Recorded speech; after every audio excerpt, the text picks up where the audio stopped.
I look rough. I look rough. Oh well. Listen, I'm coming off of being sick, like wicked, wicked sick. And this is the first time I felt human in over 24 hours, so fingers crossed that we can even get through this.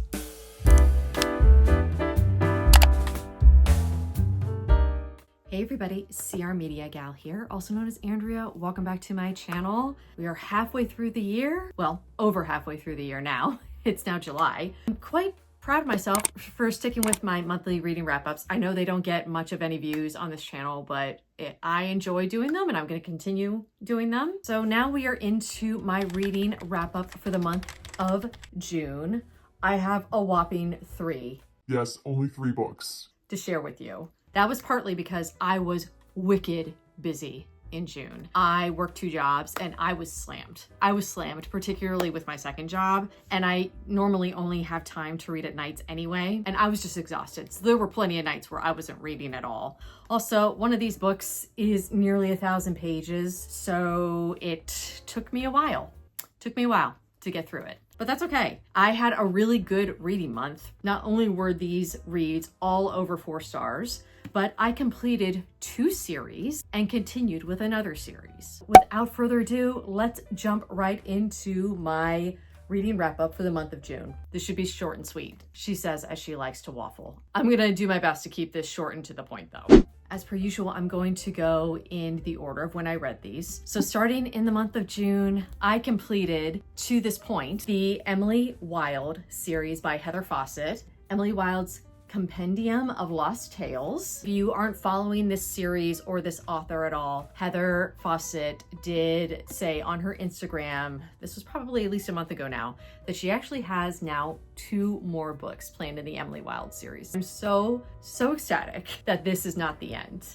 I want to turn around immediately and reread this entire series. It means that much to me. This got 5 stars. The other 2 in the series have also gotten 5 stars from me. Think of the 3, the second book probably still remains my favorite, but I adored how this wrapped up, at least for the time being. It was very satisfying. Once again, Heather Fawcett continues to weave a very intricate and complex and fascinating fae world. Adored all the characters. We even had some characters show up again that we haven't seen in a while. But of course, what makes this story is the love interest between Emily Wilde, the FMC, and Wendell Bambleby, the MMC. I was most curious about this book because Emily Wilde now was going to be spending majority of her time in the fae world. And the fae world is notoriously known for making people go mad. Humans, I should say, go mad. And Wendell is trying to also reclaim his crown. I loved Heather Fawcett's consistency throughout this series. Towards the end of book 2, but especially in book 3, one of the main dangers that remains, aside from the fact that Emily Wilde is human and she's having to master being in the fae world without losing her mind, is also that she worries about Wendell.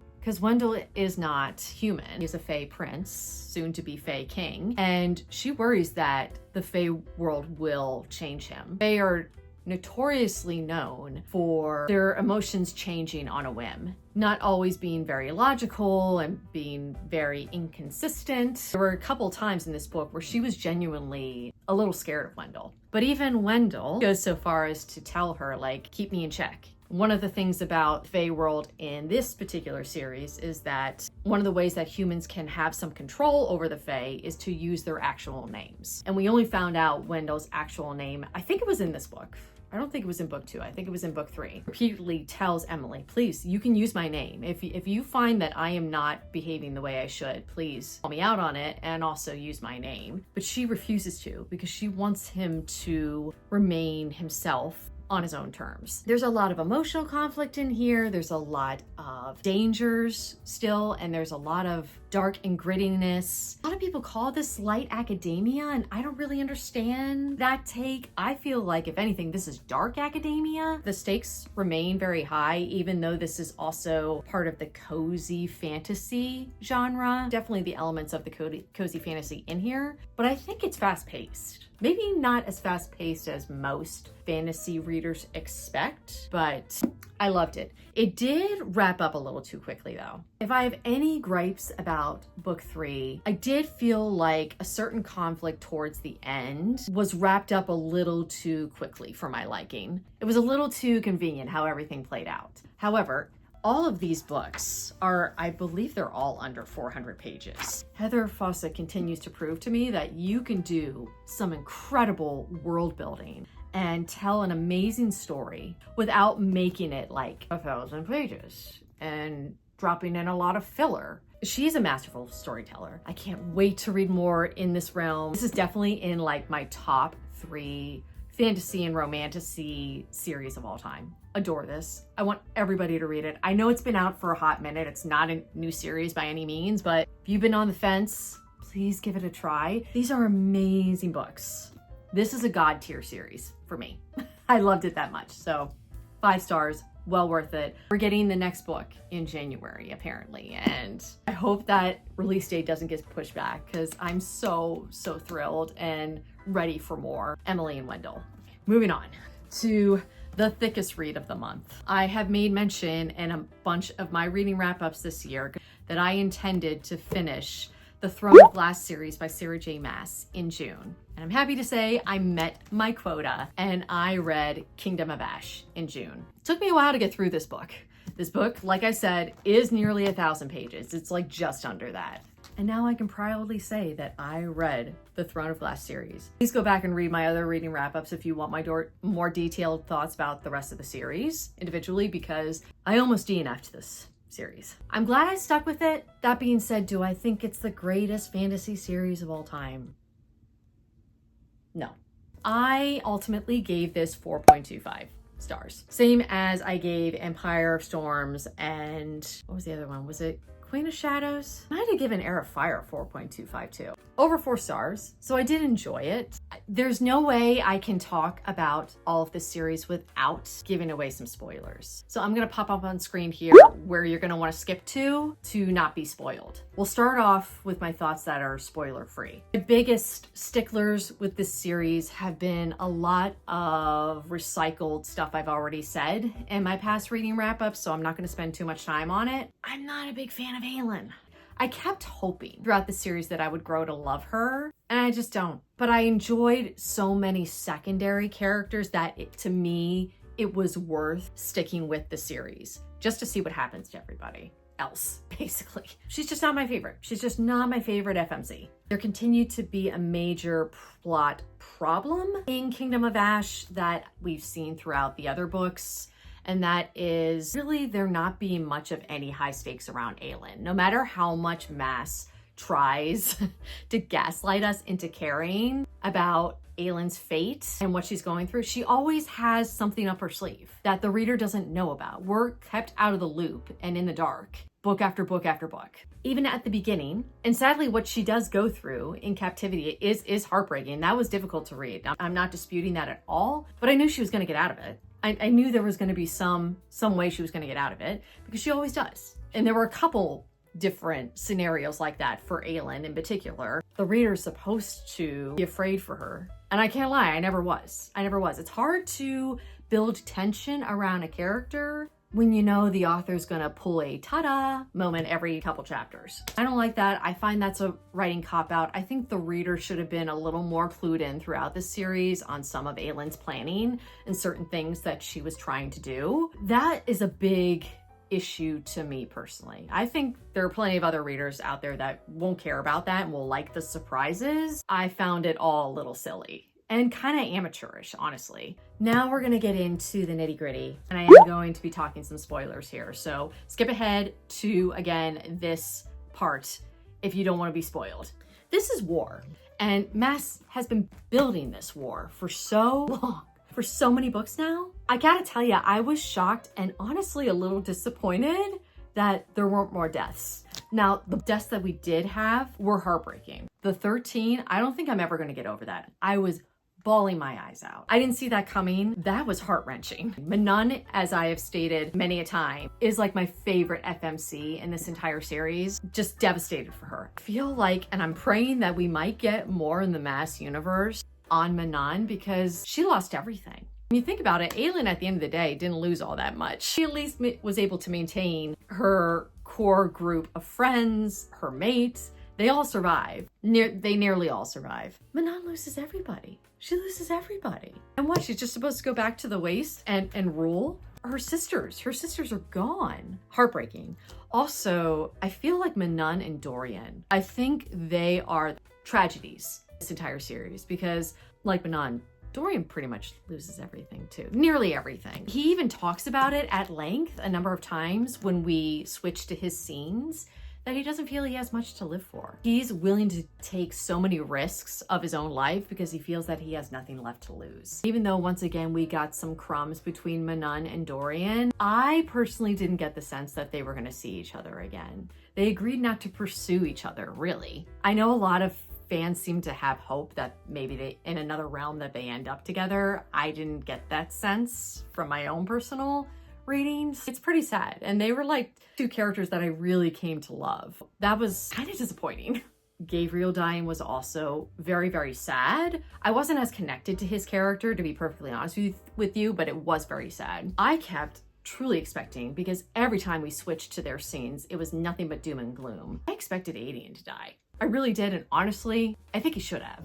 And I don't mean to be morbid or bitchy about it. I just think it would have been very appropriate. He absolutely anticipated that he was going to die for so many chapters. It looked like they were not going to make it. And Lysandra too, and I love Lysandra. I would have understood. Mass made that choice to kill both of them off, or at least Adian. I was kind of shocked that he made it in the end. As much as I understand why Moss killed 13, even though it's heart-wrenching, it really packed an emotional punch, I think we should have gotten more of that. And this is war. We should have anticipated and should have probably had some more deaths. If like, you know, a YA example, the Harry Potter series. I think the Harry Potter series really prepared a lot of us young readers to expect that in these kind of fantasy realms, especially when it involves war, that some of our favorite characters might not make it. To be fair, Rowling wasn't afraid to kill off characters. I feel like, honestly, Mass kept it way too safe. That is disappointing. And I know that sounds weird, because it's not like I want these other characters to die. I have a lot of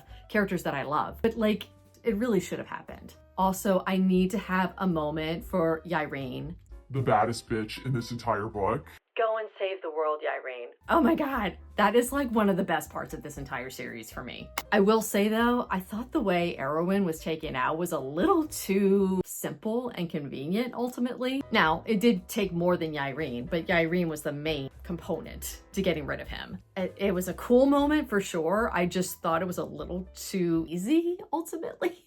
I think there should have been a little more fight in him after thousands of years, but hey. Yrene got her moment, and that was awesome. That was absolutely awesome. And worth reading this series alone for that. Also, Chaol and Yrene. I'm never going to be a Chaol hater. I adore him, and I love him and Yrene together. They are like some of my favorites too. My favorites really are Chaol and Yrene and Manon and Dorian. I do like Elide and Lorcan too. I wasn't sure about them back during Empire Storms, but in the end, I did really come to appreciate them. And I knew Lorcan wasn't going to die, because halfway through, there was a moment where we thought he was going to die, so I figured that he was safe. But there were a number of other characters that I didn't think would be, so do with that what you will. Mass knows how to write battle sequence, I will say. I feel like that is one of her strong points, but I will say that the battle sequences went on for so long. It's like the last, like, literally 300 pages of this book that I was even fatigued by it. Let's wrap this up. I just felt like it never ended. 4.25, I enjoyed it, but a little too long. And there's just so much filler in this book too. I feel like this easily could have been cut down by at least 300 pages and it would have been fine. It still would have been a stellar conclusion to the series. It'll be a very long time before I ever consider rereading this series again. Tower of Dawn, I will reread for sure. Overall, I'm glad I stuck with it. I'm glad I can finally say I read this and now understand all of the lore and the fandom talk. I told you this was going to be short and sweet, but I do have a tendency to ramble. So finally getting to my final book, because I only got to 3 books in June. However, I'm so happy that I decided to finally carry on and reading this series that has been 2 freaking years in the making. And I read book 2 in the Hunger Games series. I read Catching Fire, and I flew through it. I thoroughly enjoyed this. 4.5 stars. I can't remember what I gave the first book. I think I might have given Hunger Games maybe a 4 or 4.25. I loved this. I think I honestly liked Catching Fire slightly more than the Hunger Games. I love Peeta and Katniss, but Peeta especially, I adore him. I absolutely adore him because the stakes were even higher this go around and they were re-entering the games. Also the element of snow, and we weren't sure if he was gonna have Katniss killed at any point. I think I read this from start to finish holding my breath because it was that intense and that worrisome. You know what? Suzanne Collins is an amazing writer, and she, like Heather Fawcett, is another fantasy or dystopian, in this case, writer who proves that you don't have to waste any page in a book. You can write a book that is under, I think this is just under 400 pages. It's possible. You can write a book in less than like 500 pages and it can still be incredible and filled with world building and filled with emotions and great characters and amazing plot. I love this. And I'm so happy that this met my expectations because it just encouraged me all the more that like, I need to carry on with this damn series. It wasn't intentional that it's been like nearly 2 years since I picked up book 2. I just got completely sidetracked reading so many other books and so many other series, and I just genuinely forgot about the Hunger Games. Definitely understand the hype, and I love Susan Collins' writing, so I'm invested, and I'm actually very excited to read Mockingjay book 3. Probably gonna pick it up very early in July. So there was the whopping 3 books that I read in June. Like I said, I was very, very busy working both of my jobs, and this damn book right here, took me forever. Too much filler, Matt. Give us less filler. Anyway, I hope you enjoyed my latest reading wrap-up. Be sure to go back and watch a bunch of my others. I'm sure I have a playlist at this point for my reading wrap-ups. Go and watch them to your heart's content. Subscribe if you are not subscribed. I would love for you to stick around. I do a ton of book content on this channel with lots more to come. Be sure to give this video a thumbs up as well if you enjoy these kind of videos. I mean, I'm gonna keep making them, but your likes and your views would definitely encourage me to carry on because my videos aren't even like mustering like 50 views anymore. This channel is dead. Any engagement will encourage me to carry on. Anyway, I've done enough blabbering. I hope you're doing well wherever you are, and I will see you guys again soon in my next book-related video. Bye for now. This is gonna be fun to edit. This is gonna be a fun one to edit. Blah, blah, blah. Sorry, my dog's down here, so I'm giving her some pets.